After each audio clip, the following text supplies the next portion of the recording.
Tuhan yang pertama lihat adalah kapasitas hatinya. Dan itu terjadi di padang gurun. Karena itu apa? Proses berakar. Kalau berakar itu kira-kira bisa dibantu sama orang lain tidak? Tidak. Sendirian. Dia harus berjuang menembus. Dia harus diinjak-injak. Dia harus ada di tanah. Dia harus ada di dalam kondisi kotor. Dia dibuang. Dia disingkirkan. Dia tidak dianggap. Itulah proses. Sebenarnya kita ini sedang dibawa Tuhan untuk berakar. Mazmur 105 ayat 19. Sampai saat firman-Nya sudah genap dan janji Tuhan membenarkan. Jadi ada hitung-hitungan ternyata. Dalam The Passion Translate dikatakan janji Tuhan kepada Yusuf membersihkan karakternya hingga tiba saatnya impiannya menjadi kenyataan. Ternyata memang ada harus proses pembersihan.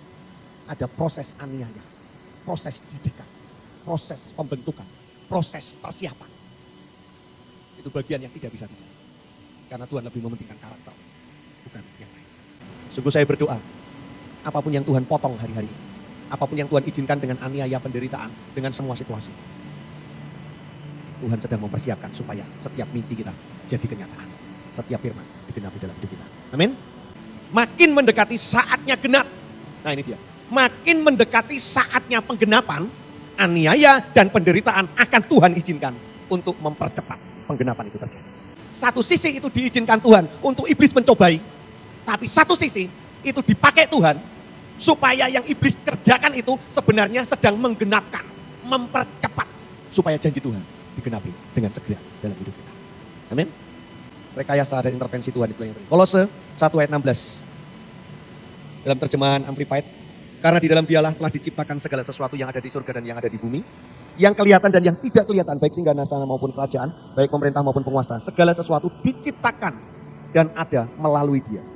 Ada intervensi dan ada rekayasa Tuhan untuk semua terjadi. Apa bedanya? Rekayasa itu Tuhan akan membuat begini. Tapi intervensi membuat kita ini mau gak mau harus bertindak. Ketika Tuhan rekayasa dan intervensi mau gak kita ini? Karena intervensi itu lebih kepada kayak Tuhan memaksa kita. Jujurnya, saya lebih suka Tuhan intervensi itu, paksa. Ketika engkau rekayasa apa?